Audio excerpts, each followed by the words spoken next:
Good morning, everybody. Still morning on July 4th weekend. Great country, isn't it? It's an amazing country. I'm wearing, you can't tell, red, white, and blue, but I got a little red here, a little white. I was wearing it more yesterday, I suppose. But I am so glad to be here. Mark and Becky are over in Europe having a great time. Mark said he would especially be watching today. So I want you to make me look good, all right, as much as possible. I need all of your help. Don't make me stop this car. All right. Don't make me, yeah.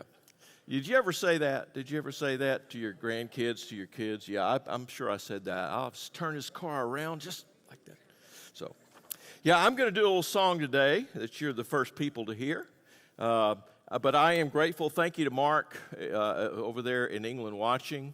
Great to be with you today. The challenge is to talk about a passage of the scriptures that we've come to see differently. That's how I understood the brief. And so I know Todd still did a fabulous job last week, and Mark sort of has us in a competition now. So we're going to be voting later on who had the better talk, but hopefully you'll choose me, right? No, I'm just kidding. Mark, Todd is a wonderful friend, and I'm so grateful for him. I got caught up in the traffic this morning. I don't know about you, all the traffic around church. So I had Brent go move my car because I was double parked out here. But I am delighted to see you. I have some things to share with you today that I think might be life-giving, might be helpful to you. I know it is to me. I know it's been helpful to me, and it is proving to be helpful to me all along. Now, here's my first image created by an AI called Bootleg or something like that. I don't know what it's called. Well, Boodlebox, that's what it is. So this is our new official. I said, create for me an image. So I said, okay. Well, I've got to use it, so there it is. I don't know what it means. And it has nothing to do with what I'm talking about, but that's okay. What does have something to do with what I'm talking about is this passage here, be still and know that I am God. Has anybody ever heard that before? All right. Has anybody ever memorized that before? All right. Has anybody ever quoted it before? Probably you have. Do you know what it means? A lot of times we quote passages, and I don't think we often know, and I think I've discovered, I don't think I know I have. And it's come to me through other people. So this is not a discovery that I made. In fact, my wife was the first one to sort of alert me to this a few months back, and I began thinking about this passage and thinking about this passage and thinking about this passage. It's a famous verse. People know it. Be still and know that I am God. Psalm 46, verse 10. That's where it comes from. And we see it in all kinds of ways. Here's a tattoo that somebody had. When I first saw this, I thought somebody had a surgery that had gone wrong. I saw that. I said, oh, my God. I hope she's sued. No, I'm just kidding. I wasn't sure what to do with it, but you can see maybe the clouds there and the hand coming down from heaven, the large hand and the small hand reaching up and grabbing hold of that, which is a wonderful image. And it says, be still and know that I'm God, Psalm 46:10. Looks like she could use some time at the gym, but other than that, that is a great, great, wonderful tattoo, I think.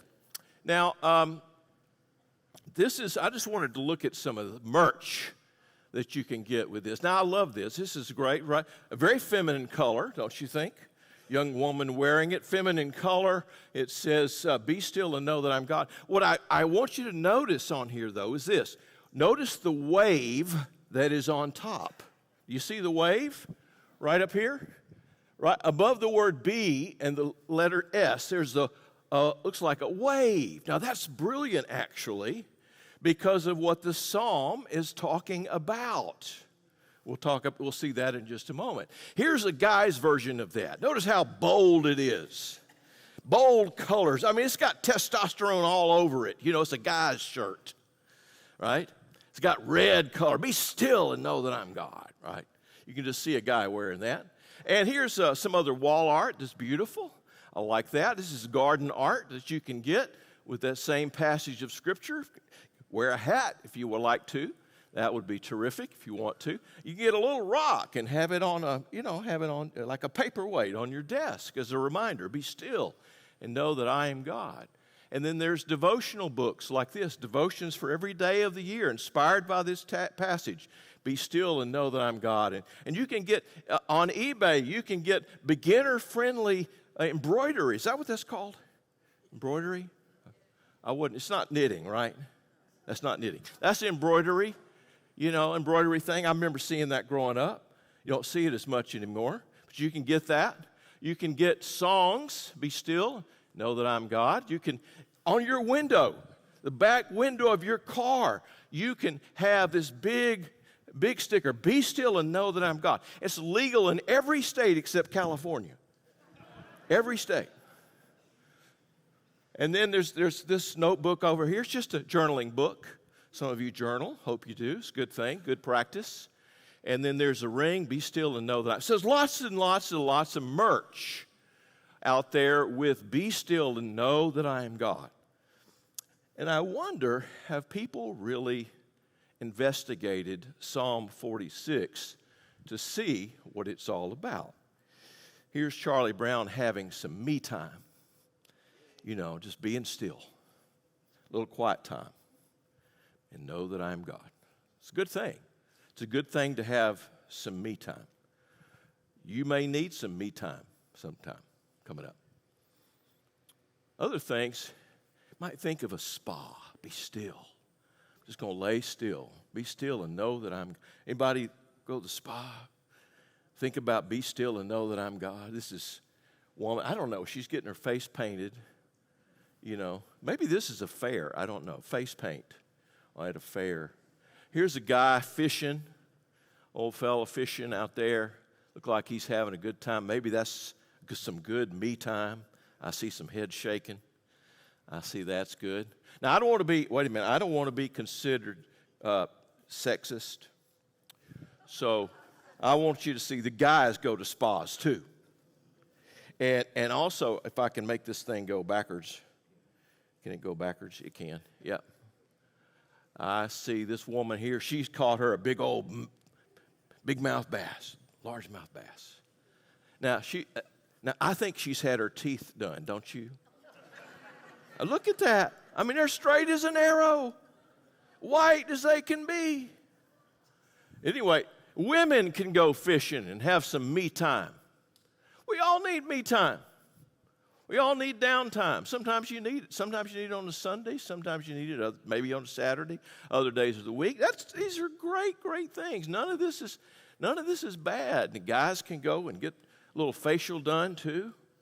That's a nice thing. Now, I don't want to rain fire and brimstone on the idea that be still and know that I'm God is anti any of this. I think it's all very good, very good. You need it. But I don't think that's what the psalm is about. I don't think that's what be still and know that I'm God is all about. Now, in order to demonstrate this, what I'd like to do is something that I don't think we've done. We're going to do a couple of things today that we have not done before. And one of the things that we have not done before that I've been here is we're going to read Scripture together.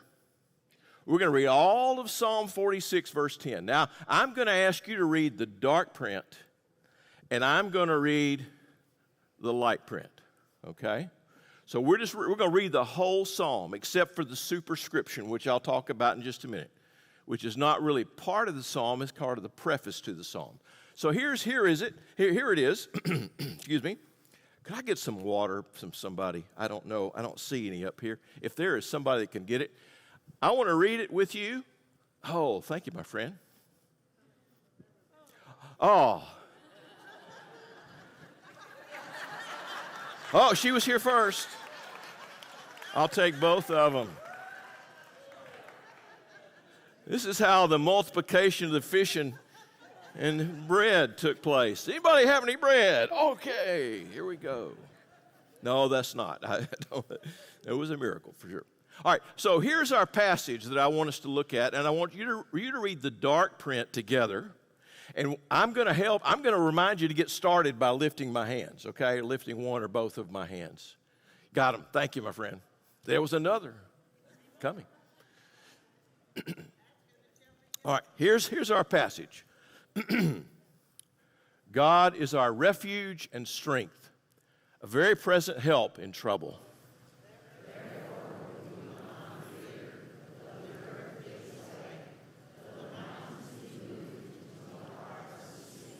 Though its waters roar and foam, though the mountains tremble at its swelling, Selah.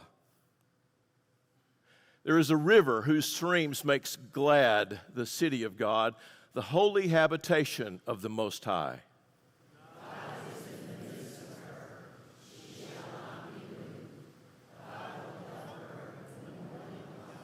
The nations rage, the kingdoms totter. He utters his voice, the earth melts.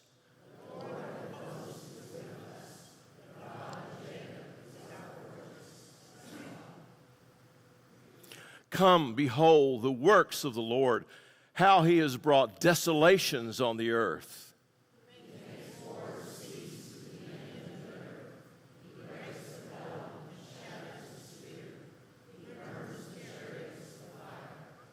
Be still and know that I am God.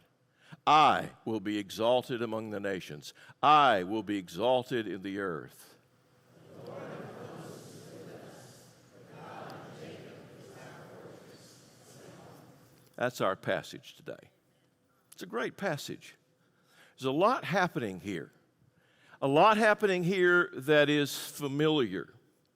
Not necessarily familiar to you and me in our everyday life, but familiar to a number of people. So let's get started kind of parsing this a little bit more carefully. Psalm 46, here's the superscription. That's the part under the psalm that somehow, from the history of it, may have given some instructions about who's to sing this and when they're to sing this, or who it's dedicated to, or who it's written by. There's a lot of sort of question marks around this because there's some strange things going on or different things happening in the language. So it says, to the choir master of, or it could be for, the sons of Korah, according to alamot, a song. Now again, it comes to us through the Hebrew, comes to us through ancient, 2,500 at least, year old, maybe longer than that. So the sons of Korah, Korah was a priest, a Levitical priest, who was known for music, much like King David was known for his music. And his descendants became temple singers. So the sons of Korah and daughters of Korah were individuals who were known as great singers in the family of faith of the Jewish people, singing in the temple, not singing in the provinces somewhere, but singing in the temple in Jerusalem at the time. And there are 11 psalms that are written that are said to be either by or inspired by the sons of Korah. So this Korah was a very significant individual. Songs of David are more frequent. Songs of David, songs for David are more frequent, but songs of Korah comes in second place. And so when we come to the other, according to alamot, this alamot could be, and I'm suggesting it, I think it's possible, that it may refer to a song that was sung by young women. There's a couple of things there that suggest this, the ending on the Hebrew word. It's the meaning of the Hebrew word. Alma means a young woman who is eligible to be married, that age, somewhere in her teens usually. So it could be a teenage group, teenage choir kind of thing at that point. Now, that's possible, but there's also another possibility. It may not. I may be wrong about that. But I'm not wrong about much, so I think it's probably a good chance that that's what happens. It's a song that is to be sung by the youth choir, particularly the young women. So here's our first line, which is the governing passage, the governing line. God is our refuge and our strength, a very present help in trouble. It's a wonderful passage to think about. It's a wonderful passage to memorize. If you're going to memorize Psalm 46:10, be still and know that I am God, memorize this one as well.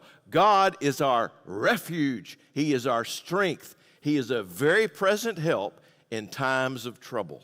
Maybe you've quoted that. Maybe you've alluded to that. Maybe you've remembered that. I love what my friend Federico Villanueva says about this, that idea of our refuge. It doesn't say God is my refuge, my individual refuge. This is a big picture thing. Our refuge. This is us, because us are the ones being threatened. Us are the ones that are in dire circumstances, as the psalm goes on. It's not just me and my problem. It's just not me as a victim of crime. It's not just me or you in a health crisis. There are psalms like that, but that's not one of them. This is not one of them. It says, God is our refuge and strength. God is a very present help in times of trouble, in this time of trouble. Rico says, we're strong not only because God is with us, but we're strong because we are together in this. We've experienced that. You've experienced that. Ecclesiastes talks about a rope of many parts, 3 parts coming together, and the strength that entails. That's a part of the wisdom literature, wisdom thinking of So that's how it begins. God is that. And then it moves to the threat itself. Here is the threat. God is our refuge, therefore we will not fear. Would you say that with me? We will not fear. When? Though the earth gives way. Think about that. The earth moving, sliding. Though the earth gives way, though mountains are falling into the sea, the waters. This is why I thought the wave on that young lady's shirt was so brilliant. Though the waters roar and foam, though the mountains tremble at its swelling, we will not be afraid. We will not be afraid. Why? Because God is our refuge and our strength, a very present help in times of trouble. Even trouble that big. This is catastrophic. This is cosmic catastrophe. World-shattering catastrophe. This is extreme trouble. This is titanic violence. That's what these people are experiencing. Not just a misfortune. Not just having too many things on their schedule. Or having missed a meeting because they were overbooked. And yet, despite that, we will not be afraid. Why? Because God is our refuge and our strength. I've been reminded about that recently in Venezuela, what has happened. I have friends there. My daughter-in-law is from there. She lives, of course, now here, but she has lots of friends. She has family, extended family there in Venezuela. And this is the city she used to live in. And you see what rubble. You see the human being that's there, gives you a sense of scale, wearing a blue shirt. You see all the twisted metal. You see what they're up against in terms of rescue. Some of you have been following that. But imagine in the middle of that being able to pause and say, God is my refuge and strength. Therefore, I will not be afraid. This is Indonesia, 2018. This is something that if it ever hit the Western news, I don't remember it. 2018. Just a few years ago, a big tsunami came through, waters rushing. You see the mosque that is toppled. Indonesia is the most populous Muslim country, 280 million Muslims, something like that. Mosque there, the tower for prayer where the mezuzah would climb and do the call to prayer every day, 5 times a day. And you see all the sheet metal. You see what those people were living in. Houses of wood, cardboard, and sheet metal. Just all wreckage now. This is the one I remember Indonesia 2004, when this great earthquake, 9.5 or something like that, took place off of the coast, created a tsunami, killed 227,000 people in 14 different countries. But the hardest hit was Indonesia. I don't know if you can see this photo or not. You can see how far inland the water is. But the ocean itself is many, many miles back. And you see what happened in this valley, what happened to these people. We saw how violent it was. We saw how extreme it was. Though the earth give way, though mountains quake, though seas roar, we will not be afraid. That's got to take some mammoth faith. Big time faith. Just one aspect of it. Now contrast that to the very next scene. I don't know if you noticed it. Just 2 verses, right in the middle of it, but contrast that. This is a AI-generated image. You're going to get tired of seeing that. But AI, this is the holy city and a stream down the holy city. This is not the real thing, but it is meant to be an image or an idea, an imagination. A beautiful stream. I would love to walk along that stream, wouldn't you? Look how peaceful it is. Look how together it is. Contrast that scene of disaster with these words that we read next in the psalm. There's a river whose streams make glad the city of God, the holy habitation of the Most High. God is in the midst of her. She shall not be moved. God will help her, the city when morning dawns. That is the aspiration. That is the long picture. That's the long hope. A new creation where the city of God, at the book of Revelation, has come down out of heaven and the world has been remade. A world that cannot ever again have a tornado, a hurricane, an earthquake. A world that has been remade. That's the world that God is promising. And that's a beautiful vision. Right here in the middle of the fact that these people's world is falling apart. And yet they're holding on to a promise. God is our refuge. God is our strength. I might be sleeping under the stars, but God is my refuge. God is my strength. It's a beautiful passage, beautiful image. And yet next, notice what happens. He goes directly into something else. Well, wait, sorry, I forgot. I'm going to go right through here. We have another catastrophe, verse 6, one verse later. I got ahead of myself. One verse later, we have another catastrophe. But it's not a natural disaster. It is a man-made disaster. We make many of our own disasters, right? Human beings. There are a few that are so cosmic we can't do anything about them, right? But there are some that are otherwise. This is an international catastrophe. The nations are raging. The kingdoms are tottering. He utters his voice, God does, and the earth, as it were, melts before it.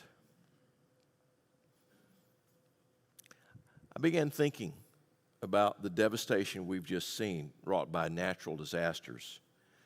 And I thought about what kind of devastation comes in times of war. Some of you have seen this up close and personal. Some of you know exactly what it looks like.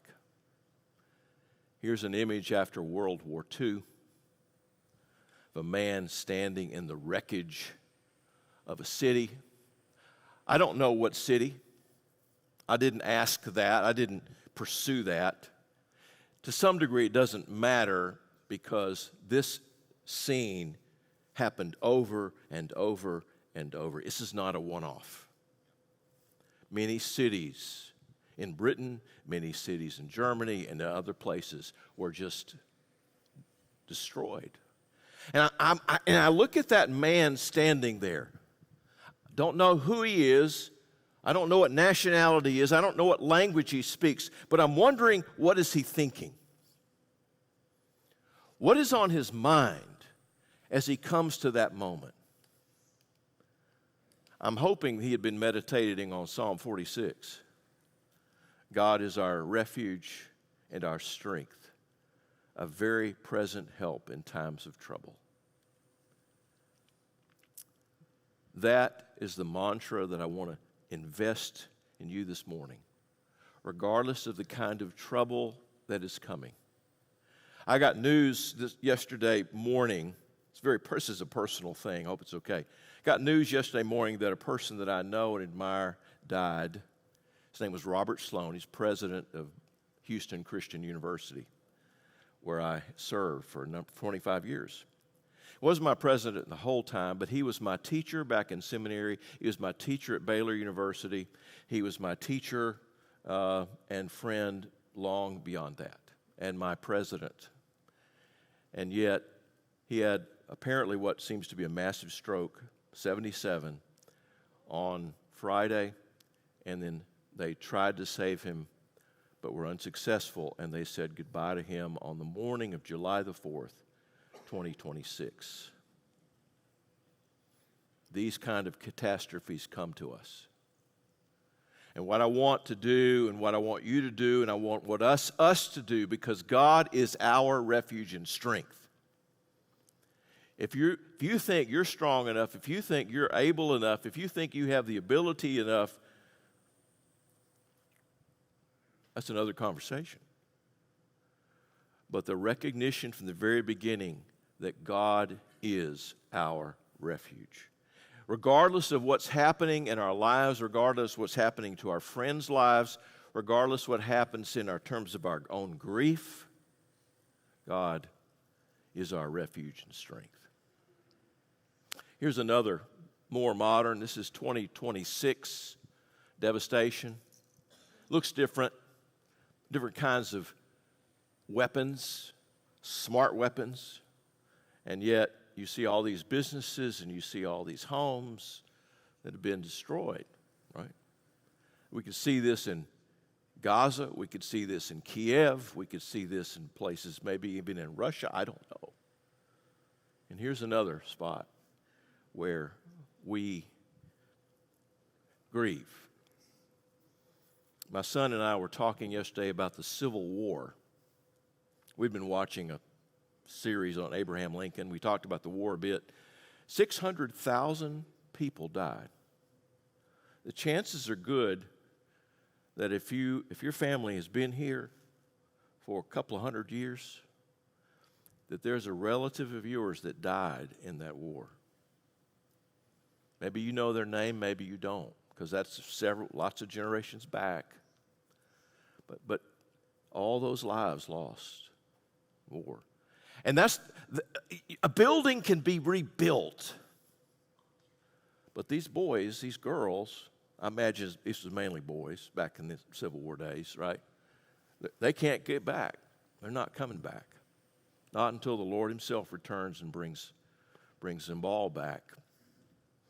That's what war does, though. Imagine that. Though nations rage, kingdoms totter, he speaks and utters, and the earth like before him melts. We will not be afraid. We will not be afraid. Here's a bulwark, a castle, beautiful castle here. Just kind of reminds me of what we're talking about here. This is why we shall not be afraid. Because this is God. The Lord of hosts is with us. The God of Jacob is our fortress. Say that with me. The God of Jacob is my fortress. The God of Jacob is my fortress. Do we believe that? Is he our refuge and our help? Or are we pretty much just kind of flailing around on our own, doing what we can to hold life together, to control things, to make things work? The Lord of hosts is with us. And now notice how the psalm breaks out. I love this because we're going to be singing about this in just a minute. We have time. Yeah. Come behold the works of the Lord. how he has brought desolations to the earth. But he makes wars to cease. He breaks the bow and shatters the spear. He burns the chariots and all the instruments of warfare. And he destroys them, and he brings wars to an end. And then it says, listen, this is when it says, be still and know that I am God. I will be exalted among the nations. I will be exalted on the earth. Notice that being still is not the last thing. Just be still. No. Be still, and I will be exalted. You quit your trying. You quit trying to fix it. You let me be part of that, and I will be exalted in the earth. And we see examples after examples of that in Scripture. That phrase, be still, it's a very interesting phrase. It may not even be the best translation. What it means is to relax your grip. Set it down. Put it down. We try to maintain order in life, right? We try to keep things together. We try to be organized. We try to do this and that. God said, just set it down. In the midst of war, natural disaster, just set it down. It doesn't mean we don't work. It doesn't mean that we don't rebuild those buildings. It just means, where is our trust ultimately? What's going to keep us moving forward? Setting it down and letting God take it? What is it?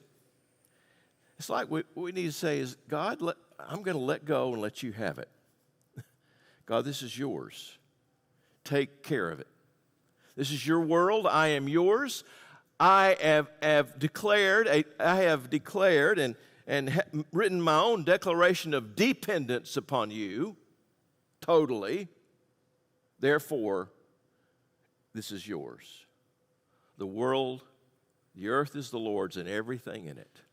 God, I'm giving back to you what you've given to us. So I'm going to shepherd it. I'm going to do my part, which means rebuilding buildings, which means burying the dead, which means doing all those things. But I am holding on to you as my shield and my fortress. I love this image of a soldier in the middle of battle, just taking his weary hand, his strong hand, and laying down his sword, saying, God, you must fight for us. You must win the battle. We will not win it without you. We will not win it alone. I'm going to use my little stool here, if that's all right. I'm going to move this up here. Where can I sit? Is there a place to sit? Can you all see me over here? When I was a boy, I'm telling you a story about when I was 12 years old. There was a time I was 12 years old. Yeah. And I went to a camp. It's called an RA camp. Those are Royal Ambassadors. Some people might remember those. Royal Ambassador camp. And I went, and we were there. We had a great camp. A bunch of other guys. There's a lot of 12-year-old boys like that. And so one day we went down to the lake, unsupervised, and there was an island in the middle of the lake. Now, some of the boys said, let's swim over to the island. And everybody said, yeah, let's do. And they all jumped in the water, started swimming. Now, I could swim, but I was not a good swimmer. Can you figure out where this is going? I started swimming. It was probably 150 yards out there. I mean, it actually was further than it looked. I don't know if you know about lakes, right? The distances are bigger than they seem. So I started swimming, and I got to about 2/3 of the way there, and my arms gave out. You ever have that happen to you? You're swimming, and you're tired, and you're stroking, but you're not going anywhere. And I began thinking, I'm not going to make it. I started to panic. Well, I was a 12-year-old boy. I didn't want to be embarrassed in front of all these other 12-year-old boys. So somehow I figured out, okay, settle down just for a second. I wish I had said, Lord, you're my refuge, my strength. Give me a boat. Send me a boat now. with oars. But I didn't do it. Somehow I sort of just laid on my back. By the way, I didn't drown that day. I'll just let you know. Has a happy ending. But I got to the about 2/3 of the way out, and I sort of refreshed myself a little bit by floating on my back and doing a different kind of stroke, and finally I was able to get to the other side. Now, I got to the other side. I was the last one to get there, just about the time that they were ready to come back. Yeah. And so, I wasn't sure I could make it back. I told them, I'm just going to sit here a while, enjoy the view. And they jumped in the water and they started swimming back. They were better swimmers than me. I'm a better swimmer today than I was then. So, I on that other side, looking back, I said, I don't think I'm going to go back to camp. I just don't like this camp after all. These 12-year-old boys, they can be kind of mean, 12-year-old. No, I didn't think that exactly, but I thought, well, how am I going to do this? I just barely made this. Barely made this.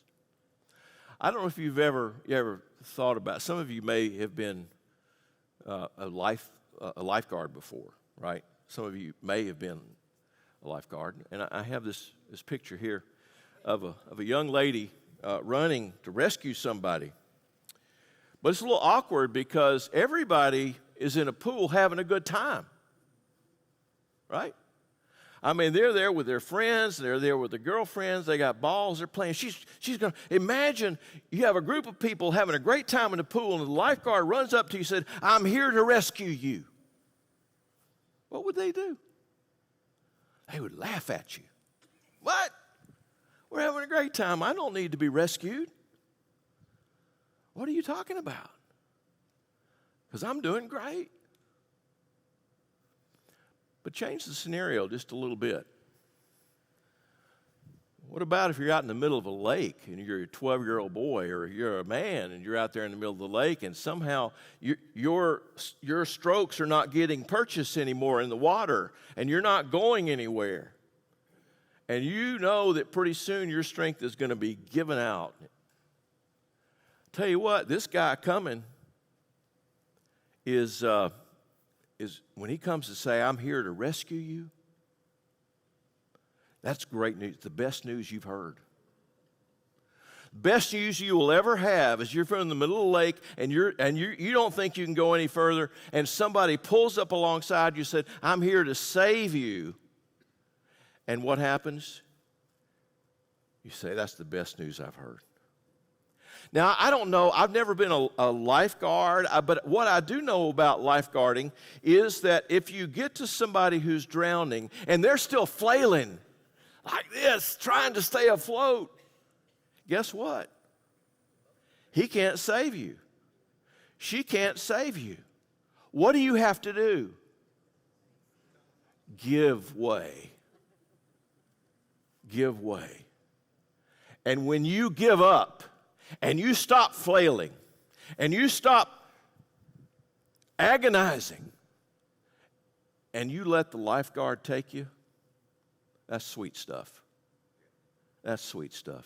Some of you might have been a lifeguard. Maybe you saved somebody exactly like that in that circumstance, and you had to somehow get them to settle down just for a minute. And I tell you, that settling down stuff, that ain't easy. It's hard in the middle of disaster. Personal, cosmic, war, to settle down and let God. That's exactly what we're called to do. Now, by the way, this guy, I don't know about this guy right here, but in order to get up out of the water like that, he's got to at least be swimming 40 miles an hour. I mean, he's hydroplaning on the top. He's a good lifeguard. He's a good lifeguard. I'm going to ask you to do something. We're going to do something different now, right now. Golly. What time we get? 12:30? Is that right? 12:30? No. I'm going to ask you to do something a little different. This is terrible PowerPointing. Don't tell Mark I did this. This is terrible. This is not the way you're supposed to do it. I'm going to actually read something to you. But what I'd like you to do is I'd like you to close your eyes just for a few minutes. You can pray if you want to, but just listen. PowerPoint is a lot about what you see. This is not about what you see, but it's about what you're going to hear. And I borrowed this off of Instagram, believe it or not, a place called Unfolded the Scripture.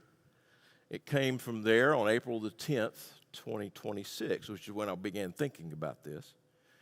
But I'm going to read it to you, and I want you just to kind of think about it in terms, think about this be still and know that I'm God, in terms of what the psalm is really about. Could you do that? Now, if you don't want to do that, that's okay. Just please sit there quietly, or I'll have to turn this car around. Anyway. All right, here we go. Be still and know that I am God. You've probably said that to yourself at a quiet moment. Candle lit, coffee in hand, a deep breath. But read what's happening in Psalm 46 before you get to verse 10. It's not a quiet room. Psalm 46 opens like this: the earth gives way, mountains fall into the heart of the sea, waters roar and foam, mountains quake. Then, nations are in an uproar, kingdoms fall, the earth melts. This is not a poem about slowing down. This is a war psalm written for people whose entire world was coming apart. And right in the middle of collapsing mountains and roaring nations, God speaks. Not to someone sitting in silence, to someone gripping a weapon, standing in the rubble, watching everything they trusted give way beneath them. That's who receives verse 10. So when God says, be still, He's not telling a calm person to stay calm. He's not describing an atmosphere. He's issuing a command to someone in the middle of chaos. The word he uses is not what we think it means. The Hebrew word is raphah. It doesn't mean to sit quietly. It means to drop. It means to release. It means to let your hands fall open. It's the word you use for a soldier gripping a sword so tightly that his knuckles are white. And God is saying, let it go. Stop fighting the way you're fighting it. Open your hands. This changes everything about the verse. God wasn't inviting a quiet person into more quiet. He was interrupting a terrified person mid-grip. The stillness he was asking for wasn't atmospheric. It was surrender, but not surrender of the passive kind, the hardest kind, in the middle of chaos with the mountains still falling around you. Choosing to release what you've been white-knuckling because you've decided that God is bigger than what you're holding on to. We've turned this into a self-care verse, put it on mugs, printed it above beds, quoted it in sermons about margin and rest. And there's nothing wrong with rest, but that's not what this is. The people who first heard Psalm 46 weren't overscheduled. They were terrified. And God didn't tell them to find a quieter environment. He told them to stop trusting their own grip in the middle of a war. Think about what you're currently holding with both hands. The outcome you're trying to manage. The relationship you're trying to control. The plan you keep adjusting, because if you stop adjusting it, something might go wrong. Raphah doesn't mean just to walk away from it. It means stop gripping it like your survival depends upon it, because it doesn't. That's the whole point. The psalm doesn't end with stillness. It ends with God being exalted. I will be exalted among the nations. I will be exalted in the earth, he says. The release is not the destination. It's the prerequisite. You can't watch God fight for you while you're still fighting with both hands. Raphah is what makes room for the second half of the verse. I, God, will be exalted. Be still and know that I am God. Wasn't spoken into collapsing mountains and roaring nations. Be still and know that I am God was spoken into collapsing mountains and roaring nations, not in a quiet room. It was never about atmosphere. It was His command to open your hands in the middle of your worst moment.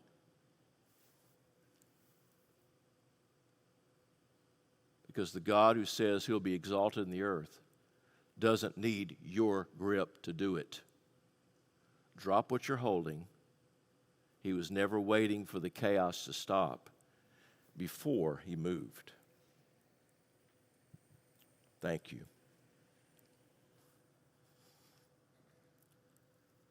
Do you know better what this psalm is about? What be still and know that I am God is all about? We're going to sing a song. Sing it together. I need a volunteer. Preferably who's not afraid of technology. Is there anybody willing? It's a volunteer. You don't have to sing or do nothing. Just press a button. When I say press it, or when you, does anybody want to do it? Nobody? All right, come on up, Dieter. Give Dieter a hand, would you? All right, Dieter. All right. I'm going to take, all right, see the big green one. It's the big green one. You can't miss it. All right. But you're going to sing too. You don't have to sing on the microphone. I've got to sing on the microphone. We're not going to let you sing on the microphone. All right. As a result of this song, I wrote this, so you're the first people to hear it, except for my wife in the kitchen the other night, and she was okay with it. She thought it was all right. Can I take this off, this microphone? Is that okay? Thumbs up? Because that way I'll have the other microphone. And it's inspired. See if we can get these things playing together. Can y'all hear that? All right. That's why my sleeves are rolled up, by the way. Can't play the guitar with long sleeves. Not very easily. All right, here's my words. I'm still trying to remember the words. So I'm not a very good songwriter. Can't remember my words. All right, Dieter, we're going to sing the song that's on the screen. When we get to the end down there, I need you to press that button because it goes to the second verse. All right? Whoa. Here we go. I may have to change this. This is the chorus. I'll play it.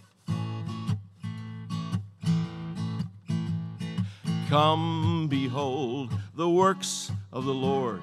Come and see how He will be our rescue and our peace. Come, behold the works of the Lord. Come and see how He will be our refuge and our strength. Come and see. You think you can sing that? All right, it's pretty easy tune.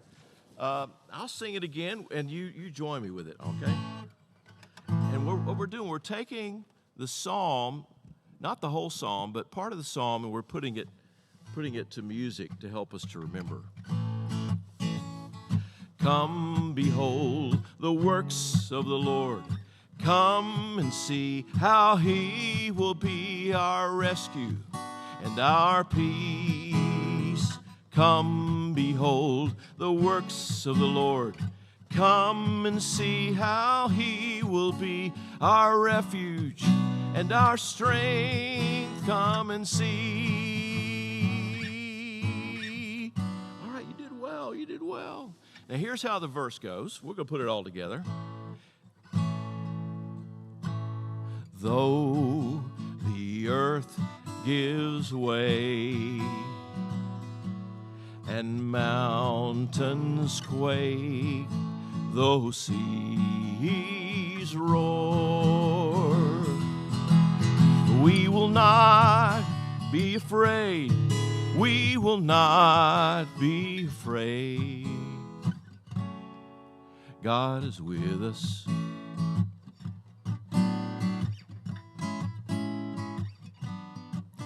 Try that with me.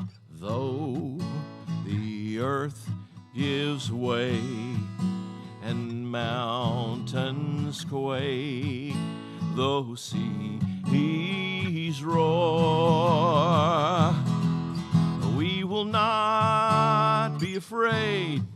We will not be afraid. God is with us. Now, come behold the works of the Lord.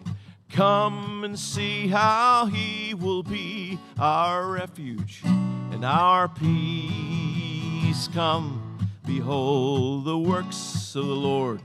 Come and see how he will be our refuge and our strength. Come and see. It's the last verse. Though the nations rage and kingdoms fall, though wars increase, we will not be afraid. We will not be afraid. God is with us. God is with us.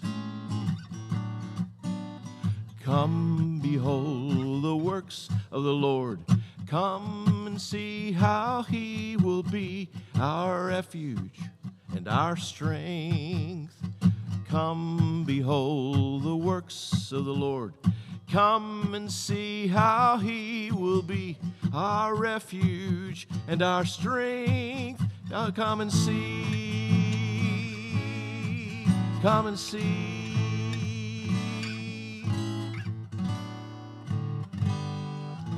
Wow, there you go. Well done to our. What did you call that job? A helper. Yes.